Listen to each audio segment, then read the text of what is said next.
الحمد لله الحمد لله وصلى الله وسلم على رسول الله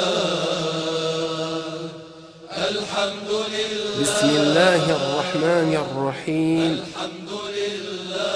الحمد لله رب العالمين والصلاة والسلام على رسول الله اللهم علمنا ما ينفعنا وانفعنا بما علمتنا وزدنا علما اللهم آتنا في الدنيا حسنة وفي الآخرة حسنة وقنا عذاب النار.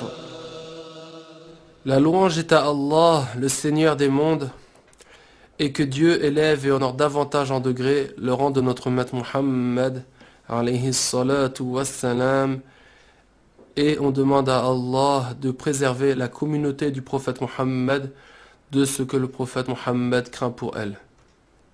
Assalamu alaikum wa rahmatullahi wa barakatuh, mes frères et sœurs en islam. Cet audio est une réplique au tract intitulé « Le seul crime que Allah ne pardonne pas », qui est un tract qui a été distribué durant le mois d'avril 2011 à différents endroits. Donc durant le mois d'avril 2011, ce tract, qui s'intitule « Le seul crime que Allah ne pardonne pas », a été distribué pour soi-disant expliquer différents jugements relatifs à la religion musulmane. Ce tract a pour prétention d'expliquer ce qu'est le shirk, c'est-à-dire l'association, la mécréance. Suite à l'exposition de différents sujets, ils finissent ce tract en expliquant que la personne n'est jugée musulmane que si elle reconnaît que Allah est fis sama.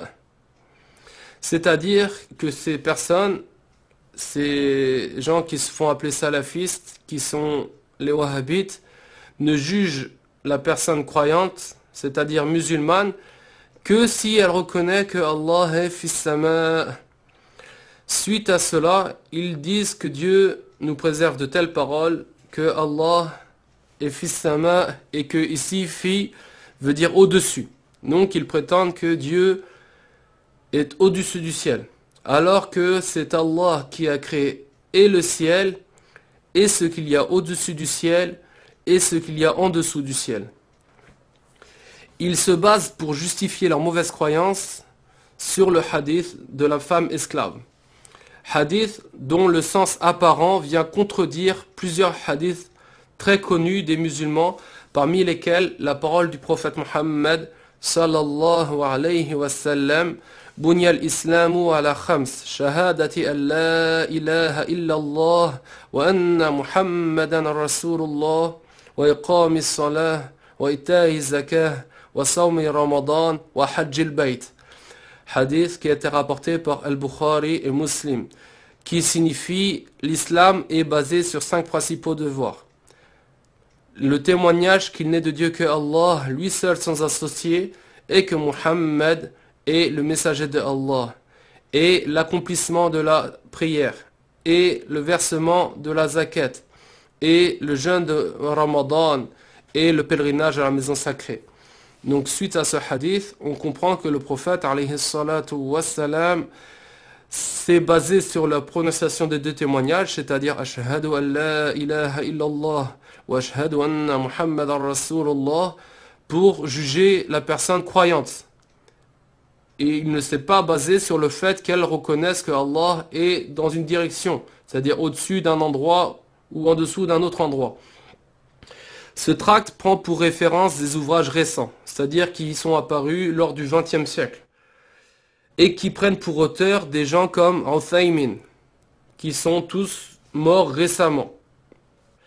Voici maintenant ce qui a été exposé dans le livre Al-Fatawa Al-Hindiyya, qui est un recueil de fatwa de savants hanafites, c'est-à-dire des savants qui suivent l'imam Abu Hanifa, radiyallahu anhu, qui est né en l'an 80 de l'Hégire et décédé en l'an 150 de l'Hégire, qui fait partie des salafs véridiques.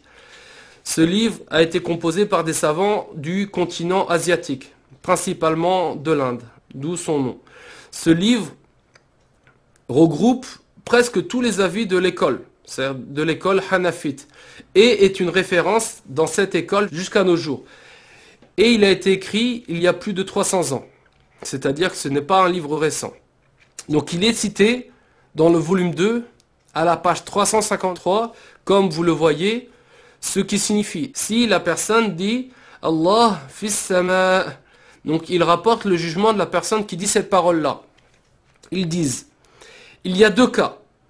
Le premier cas, si la personne qui dit cette parole-là visait le simple fait de répéter ce qui est parvenu de manière apparente dans les textes. C'est-à-dire que simplement, il répète cette parole sans comprendre le sens de ce qu'il dit. Dans ce cas-là, il ne commet pas de mécréance. Et le deuxième cas, s'il visait par cela l'endroit, alors il commet la mécréance. C'est-à-dire qu'il n'est pas musulman. C'est-à-dire que si par la parole Allah fis sama, il visait que Allah était dans un endroit, c'est-à-dire dans un endroit, c'est qu'ils disent que fi ici signifie dans ou au-dessus, ils ont dit qu'il était mécréant. Les points à retenir de ceci sont, tout d'abord, que ce livre a été écrit il y a plus de 300 ans, par plus de 500 savants hanafites. Ce n'est donc pas un nouveau jugement dans la religion, ce n'est pas quelque chose qui est apparu récemment. Deuxièmement, ces savants n'ont écrit que les fatwas sur lesquels il n'y avait aucune contestation. Ensuite, on comprend aussi que celui qui dit que Allah fis sama, en visant par là que Allah est dans le ciel ou au-dessus du ciel, est mécréant. Il n'est pas musulman.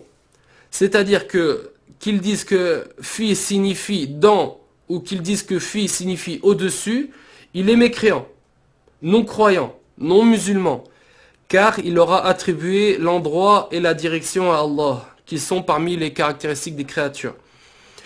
Et enfin, ce qui est à prendre en compte dans cette parole, ce n'est pas une mauvaise traduction. Certains vous diront que c'est la traduction qui est mauvaise.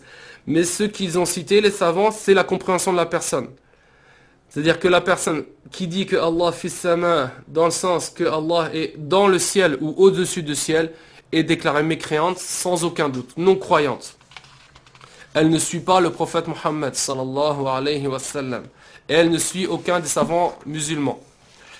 Attribuer à Dieu une des caractéristiques des créatures est de la mécréance, sans aucun doute. Et le fait d'être dans un endroit ou au-dessus d'un endroit est parmi les caractéristiques des créatures. Et donc dire que Allah est dans un endroit ou au-dessus d'un endroit est une mécréance, sans aucune divergence, sans aucun doute. Soyez donc en garde contre ce tract, qui s'appelle le seul crime que Allah ne pardonne pas, et mettez les gens en garde contre lui. Et voici la fin de mes propos, et je demande à Allah de me préserver ainsi que vous du châtiment de la tombe et du châtiment de l'enfer. Walhamdulillahi Rabbil Alamin. سبحان